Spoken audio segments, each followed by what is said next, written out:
Many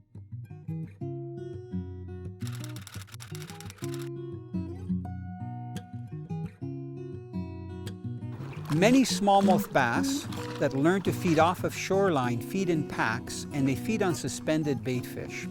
What I like about locating those smallmouth bass is if you hook one, you'll probably have 2 or 3 fish following that fish up.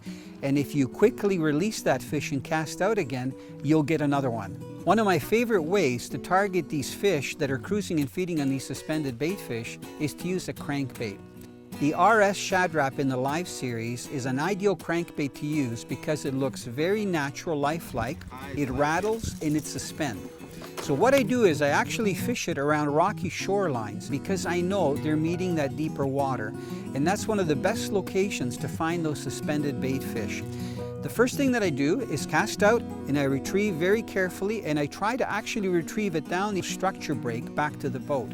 If that doesn't trigger a strike, I'll make a long parallel cast to shore. I always have my eyes on the lookout for rocks that I can see below the surface, boulders that are sticking out of the surface, points that I'm coming up to, and especially long timber that's fallen in and that extends out from shore. Those are all real hot spots that bait fish will be attracted to, and in turn the smallmouth bass.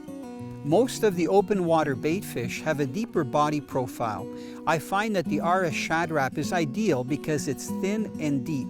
Especially in the Live series, the colors are very natural and they work especially well in clear water conditions. When I'm fishing the Shad Rap, I keep a steady retrieve. So I very seldom twitch it unless I think I've got a weed that's on it.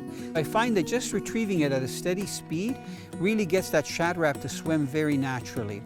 When you get a hit, set the hook and keep the pressure on, and if anything, set the hook again.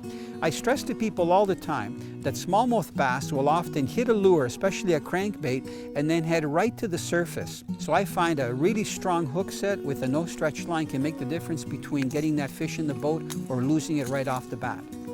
Once I get a good-sized smallmouth on the Shad Rap and I release it, I stay in that area and I keep fishing it because smallmouth bass like to hunt in schools, and I know where I catch one fish, I'm going to catch more.